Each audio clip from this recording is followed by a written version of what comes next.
What's up, folks? It's your boy Coach Ty back at you with another one. You already read the title, so we're getting straight into it, and I would bet you there's at least one or two exercises in here you haven't seen before. Here we go. We are starting off with the Sissy Squat. Now I'm using the Sissy Squat bench here.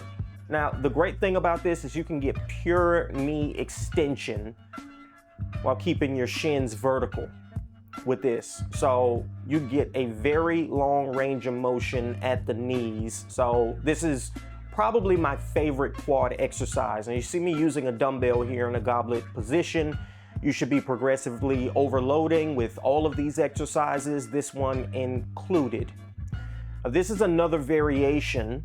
This would also be called a Sissy Squat as well, but I'm doing it in a Smith machine. This one's a little more advanced, so be very careful with this one if you're trying it for the first time. You want to keep your hips mostly extended, shift your knees forward, and then extend your knees until you're back in a standing position.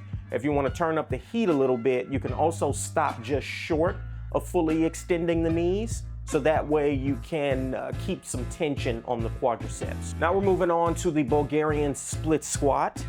You probably are familiar with this one as well. What's interesting about the Bulgarian is it elicits similar amounts of activity as the barbell back squat, but also will allow you to use much less weight than you otherwise would need to use with a barbell back squat. So if you've got a lower back issue, any kind of back issue at all, anything that will prevent you from going heavier on a barbell back squat, the Bulgarian is a good option. You also get a really nice stretch in that back leg, and stretching the quadricep does seem to be great for growth. Next up, we've got the front squat.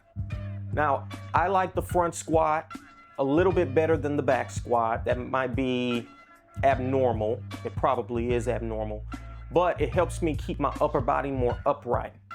And again, if you've got some lower back issues and struggle with compression of your spine, the front squat would be a good option for you.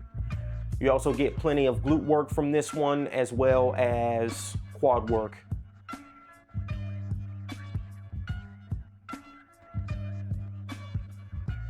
Next, we're gonna go Smith machine squat. So couple things I like about this. You can get a lot more specific with a Smith machine squat than you can with a standard barbell squat. You do this by either moving your feet further forward or further backward. If you move them further forward, you'll get a longer range of motion at the hips, so more glute work. Further back, you'll get a longer range of motion at the knees, more quad work. The other thing that's nice about the Smith machine squat is you can push all the way to failure, unlike with a barbell back squat where you probably don't want to do that. And our final one, and I'm pretty sure you haven't seen this one before, the belt squat. So if you don't have a belt squat machine, which I'm going to show you here as well, you can do this with cables. Just hook a dip belt up to the cable, take a few steps back, and then start the set. Now the nice thing about this is the cable is going to pull you forward. So you have to extend your knees against the resistance. So this is gonna be great for your quadriceps because you're getting equal parts squat, equal parts leg extension. Now again, if you wanna use the machine, or if you have access to the machine, that's a great option as well, although you don't get pulled forward with the machine version. The other nice thing about this, no stress on the lower back. And that's kind of the common thing that you see with most of these exercises. I train legs just about every day, but I have lower back issues, and so I've experimented with all kinds of different stuff to make sure I can still properly load my quadriceps and glutes while not putting a real big load on my lower back. So if you've got lower back issues, these exercises will be great for you. That's it for today's video, folks. Short and sweet. Please check us out in the App Store, iOS or Android, MuscleWiki, all one word. I am Coach Ty with MuscleWiki, and I will see you with the next one. Deuces.